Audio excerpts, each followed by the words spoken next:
শুভ সন্ধ্যা বন্ধুরা। আজ হলো 10 এপ্রিল শুক্রবার। আজকের সন্ধ্যার বিশেষ বিশেষ খবর হলো মাধ্যমিক পরীক্ষার ফলাফল ঘোষণা। প্রথম স্থানে বজালির জ্যোতির্ময়। মাধ্যমিকে পাশের হারে শীর্ষে ডিমা হাসাও জেলা, সর্বনিম্ন বরাক উপত্যকার কাছাড়। ফের জামিনের আবেদন শামকানু মহন্তের।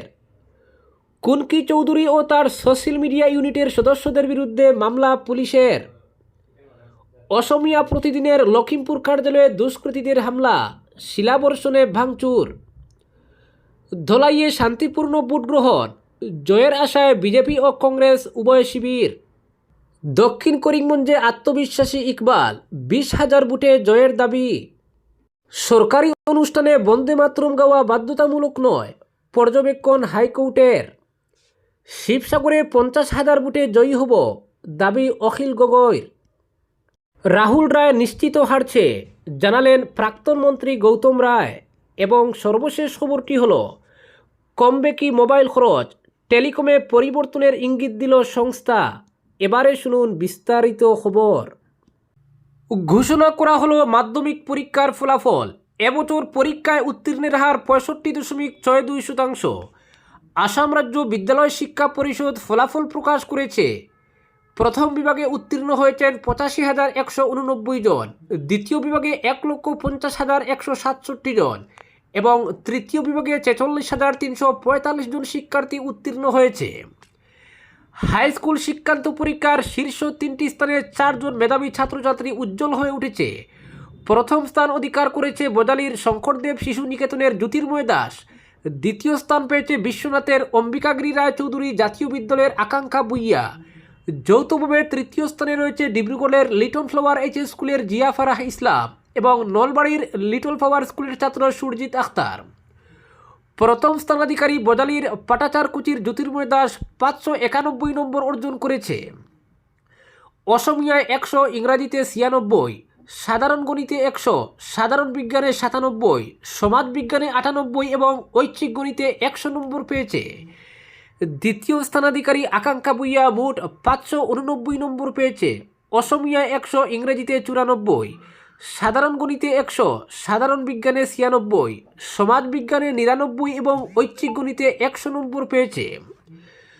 যৌথভাবে তৃতীয় স্থানাধিকারী জিয়া ফারাহ ইসলাম মোট 588 নম্বর পেয়েছে। অসমিয়ায় 96, ইংরেজিতে 98, সাধারণ গণিতে 100, সাধারণ বিজ্ঞানে 99, সমাজ বিজ্ঞানে 95 এবং ঐচ্ছিক গণিতে 100 নম্বর পেয়েছে। অন্যদিকে যৌথভাবে তৃতীয় স্থানাধিকারী সুরজিৎ আখতারও 588 নম্বর অর্জন করেছে। অসমিয়ায় 100, ইংরেজিতে 95, সাধারণ গণিতে 97, সাধারণ বিজ্ঞানে 99, সমাজ বিজ্ঞানে 97 এবং ঐচ্ছিক গণিতে 100 নম্বর পেয়েছে।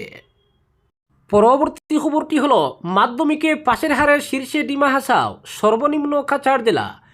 আজ ঘোষণা করা হলো মাধ্যমিক পরীক্ষার ফলাফল। এবছর 88.23% ফলাফল নিয়ে শীর্ষস্থান দখল করেছে ডিমা হাসাও জেলা। একইভাবে 84.08% নিয়ে দ্বিতীয় স্থানে শিবসাগর জেলা এবং 78.46% নিয়ে তৃতীয় স্থানে রয়েছে ডিব্রুগড় জেলা। অন্যদিকে মাত্র 49.13% পাশের হার নিয়ে সর্বনিম্ন স্থানে রয়েছে কাছাড় জেলা। কাছাড় জেলায় মোট পরীক্ষার্থী ছিল 25,961 জন। এর মধ্যে প্রথম বিভাগে উত্তীর্ণ 4,350 জন, দ্বিতীয় বিভাগে 6,812 জন এবং তৃতীয় বিভাগে 1,593 জন। মোট উত্তীর্ণ হয়েছেন 12,755 জন। পাশের হার 49.13%। হাইলাকান্দি জেলায় মোট পরীক্ষার্থী ছিল 10,194 জন। প্রথম বিভাগে উত্তীর্ণ 1,722 জন, দ্বিতীয় বিভাগে 2,919 জন এবং তৃতীয় বিভাগে 641 জন। মোট উত্তীর্ণ হয়েছেন 5,282 জন। পাশের হার 51.81%। এদিকে শ্রীভূমি জেলায় মোট পরীক্ষার্থী ছিল 17,663 জন। প্রথম বিভাগে উত্তীর্ণ 4,000 জন, দ্বিতীয় বিভাগে 6,481 এবং তৃতীয় বিভাগে উত্তীর্ণ হয়েছেন 1,423 জন। মোট উত্তীর্ণের সংখ্যা হলো 11,704 এবং পাশের হার 63.26%। পরবর্তী খবরটি হলো ভোট গ্রহণের পরই কুনকি চৌধুরী এবং তার সোশ্যাল মিডিয়া ইউনিটের সদস্যদের বিরুদ্ধে পুলিশ মামলা দায়ের করেছে। পানবাজার থানায় আসাম জাতীয় পরিষদের প্রার্থী কুনকি চৌধুরী এবং তার সোশ্যাল মিডিয়া ইউনিটের সদস্যদের বিরুদ্ধে এই মামলা দায়ের করা হয়েছে। ভোটের দিন নির্বাচনী আচরণবিধি লঙ্ঘনের অভিযোগে এই মামলা দায়ের হয়েছে বলে জানিয়েছেন প্রার্থী নিজেই। সামাজিক মাধ্যমে একটি ভিডিও শেয়ার করে কুনকি লিখেছেন, আমার এবং আমাদের সোশ্যাল মিডিয়া টিমের বিরুদ্ধে এজাহার দায়ের করা হয়েছে। সেই কারণে গভীর রাতে পুলিশ আমাদের সহকর্মীদের আটক করেছে।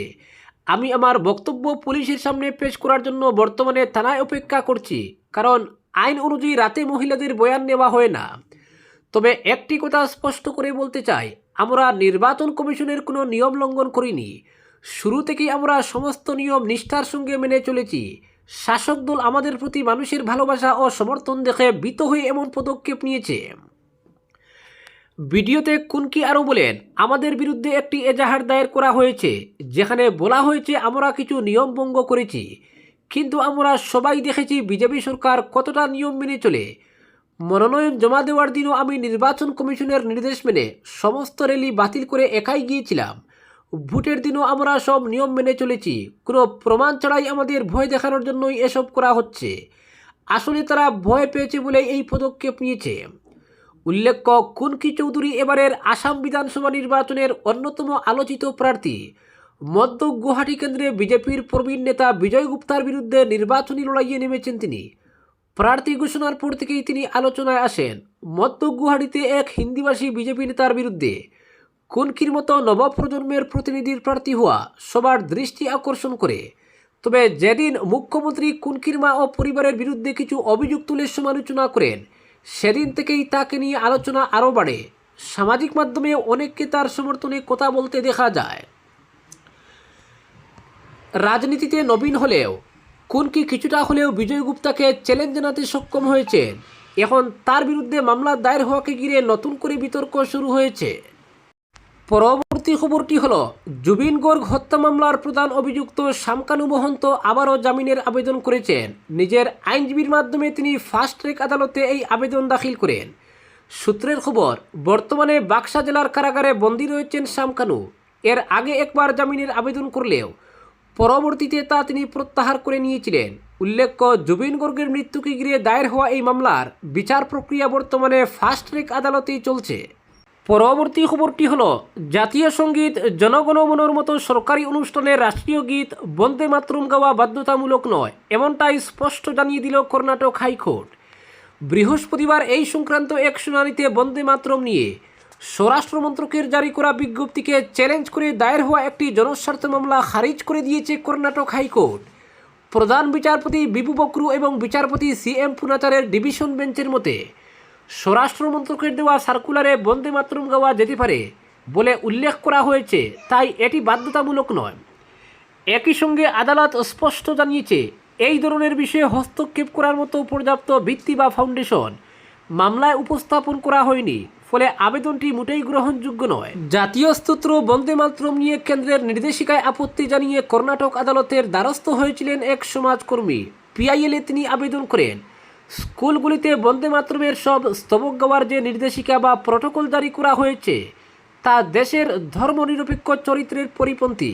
মামলাকারীর দাবি ছিল, গানটির কিছু অংশে দুর্গা, বাণী সরস্বতী এবং কমলা লক্ষ্মী হিন্দু দেবদেবীর উল্লেখ থাকায় তা অন্যান্য ধর্মাবলম্বী ছাত্রছাত্রীদের জন্য অস্বস্তিকর হতে পারে এবং তাদের উপর তা চাপিয়ে দেওয়া উচিত নয়। আবেদনকারীর দাবি অনুযায়ী স্কুলে বন্দে মাতরমের 6 স্তবকের বদলে শুধুমাত্র 2 স্তবকই গাওয়া হোক। পরবর্তী খবরটি হলো, নির্বাচন শেষ হওয়ার পরই রাইজর দলের সভাপতি এবং শিবসাগর বিধানসভা কেন্দ্রের প্রার্থী অখিল গগৈ ঘোষণা করেছেন, এবার আসামের মানুষ ক্ষমতা থেকে উৎখাত করবেন বিজেপিকে। তিনি নিজেই শিবসাগর কেন্দ্রে বিজেপি প্রার্থীকে 50,000-এরও বেশি ভোটে পরাস্ত করে জয়ী হবেন। ভোটের পর সাংবাদিকদের সঙ্গে কথা বলার সময় অখিল গগৈ বলেন, বর্তমান মিত্রজোট সরকারের বিরুদ্ধে মানুষ খুবই ফুঁসছেন, ফলে প্রবল অসন্তোষ এবং সাম্প্রদায়িক বিভাজনের সৃষ্টি করে বর্তমান সরকার যেভাবে রাজ্যের বিভিন্ন জনগোষ্ঠীর মধ্যে চিড় ধরিয়েছেন তার উপযুক্ত জবাব দেবেন রাজ্যবাসী। মেরুকরণের রাজনীতি প্রত্যাখ্যান করবেন আসামের ভোটাররা, এই ইঙ্গিত ইতিমধ্যেই পাওয়া গেছে বলে জানান অখিল গগৈ। অখিল জানিয়েছেন, শিবসাগরে এর আগেও তিনি জেলে বন্দি থাকা অবস্থায় বিপুল ভোটে জিতেছিলেন। তার হয়ে সেবার প্রচার করেছিলেন শিবসাগরের আমজনতা। এবার তিনি নিজে প্রচার অভিযানে নেমে মানুষকে এজন্য কৃতজ্ঞতা জানিয়েছেন এবং নতুন আসাম গড়ার জন্য ঐক্যবদ্ধভাবে বিরোধী ঐক্যকে ক্ষমতায় আনার সিদ্ধান্ত নিয়ে ফেলেছেন আসামের বাসিন্দারা। তিনি সাম্প্রতিক প্রচার অভিযানের ঘটনার উল্লেখ করে বলেন, ভারতীয় কিষাণ সংঘের সাধারণ সম্পাদক বিদ্যুৎ শইকিয়াকে আক্রমণ করা হয়েছে শিবসাগরে। গতকাল রাতে এই আক্রমণের ঘটনা সংঘটিত হয়। বর্তমানে বিদ্যুৎ শইকিয়া ডিব্রুগড় মেডিকেল কলেজ হাসপাতালে চিকিৎসাধীন রয়েছেন। পরবর্তী খবরটি হলো, রাহুল নিশ্চিতভাবেই হারবে, বিজেপি প্রার্থী ডক্টর মিলন দাস জয়ী হবেন এবং বরাক উপত্যকায় বিজেপি মোট 9টি আসন দখল করবে। সাংবাদিকদের এভাবেই জানান প্রাক্তন মন্ত্রী গৌতম রায়। হাইলাকান্দি বিধানসভা আসনের কংগ্রেস প্রার্থী। অন্যদিকে গৌতম রায় বিজেপির প্রবীণ নেতা হওয়ায় তিনি কাকে সমর্থন করবেন, নিজের ছেলেকে নাকি বিজেপি প্রার্থীকে, তা নিয়ে অনেকের মনে সংশয় ছিল। গৌতম রায় সরাসরি জানাননি যে তিনি গত কয়েকদিনের প্রচারে কাকে সমর্থন করেছেন, তবে তিনি স্পষ্টভাবে বলেন তার ছেলে রাহুল জিততে পারবেন না এবং বিজেপি নির্বাচনে অত্যন্ত ভালো ফল করবে। সমগ্র রাজ্যে বিজেপি জোট প্রায় 90টি আসনে জয়ী হবে এবং বরাক উপত্যকায় 9টি আসন পাবে বলেও তিনি উল্লেখ করেন। তিনি আরও জানান, গত কয়েক মাস ধরে তার শারীরিক অবস্থা ভালো নয়। এদিকে একটি তাৎপর্যপূর্ণ বিষয় হলো, গৌতম রায়ের ছেলে রাহুল রায়ও একই ভোট কেন্দ্রে গিয়ে নিজের ভোটাধিকার প্রয়োগ করেছেন। পরবর্তী খবরটি হলো, ভারতের টেলিকম খাতে গ্রাহকদের জন্য আরও সাশ্রয়ী পরিষেবা নিশ্চিত করতে বড় পদক্ষেপ নিতে চলেছে ট্রাই। সংস্থাটি সম্প্রতি ভয়েস কল এবং SMS ভিত্তিক আলাদা প্ল্যান বাধ্যতামূলক করার প্রস্তাব দিয়েছে, যা মোবাইল পরিষেবার মূল্য কাঠামোতে গুরুত্বপূর্ণ পরিবর্তন আনতে পারে বলে মনে করা হচ্ছে। বর্তমানে অধিকাংশ টেলিকম অপারেটরই ডেটা সহ প্যাকেজ প্ল্যান অফার করে থাকে, যেখানে ভয়েস ও SMS পরিষেবা অন্তর্ভুক্ত থাকে।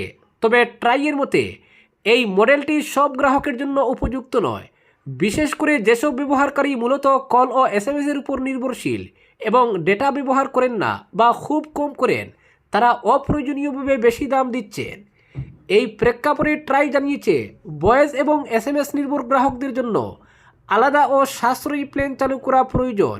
এর ফলে গ্রাহকরা নিজের চাহিদা অনুযায়ী পরিষেবা বেছে নিতে পারবেন এবং অপ্রয়োজনীয় খরচ এড়াতে সক্ষম হবেন। নিয়ন্ত্রক সংস্থার বক্তব্য, পূর্ববর্তী কিছু পরিবর্তনের ফলে কাঙ্ক্ষিত ফল আসেনি, তাই নতুন করে এই উদ্যোগ নেওয়া হচ্ছে। প্রস্তাব অনুযায়ী টেলিকম কোম্পানিগুলিকে বাধ্যতামূলকভাবে এমন প্ল্যান রাখতে হবে যেখানে শুধুমাত্র ভয়েস কল ও SMS পরিষেবা থাকবে। এতে বিশেষভাবে উপকৃত হবেন প্রবীণ নাগরিক, গ্রামীণ এলাকার ব্যবহারকারী এবং যারা স্মার্টফোন বা ইন্টারনেট পরিষেবা কম ব্যবহার করেন। এছাড়া ট্রাই বলেছে এই পদক্ষেপ বাজারে প্রতিযোগিতা বাড়াবে এবং গ্রাহকদের সামনে আরও বেশি বিকল্প এনে দেবে। বর্তমানে ডেটা কেন্দ্রিক প্ল্যানের আধিক্যের কারণে অনেকেই বাধ্য হয়ে এমন পরিষেবা নিচ্ছেন যা তাদের প্রয়োজনের সঙ্গে সামঞ্জস্যপূর্ণ নয়। নতুন নীতির ফলে সেই সমস্যা অনেকটাই কমবে বলে আশা করা হচ্ছে। টেলিকম বিশেষজ্ঞদের মতে এই প্রস্তাব কার্যকর হলে পরিষেবা প্রদানকারীদের ব্যবসায়িক মডেলেও পরিবর্তন আসতে পারে।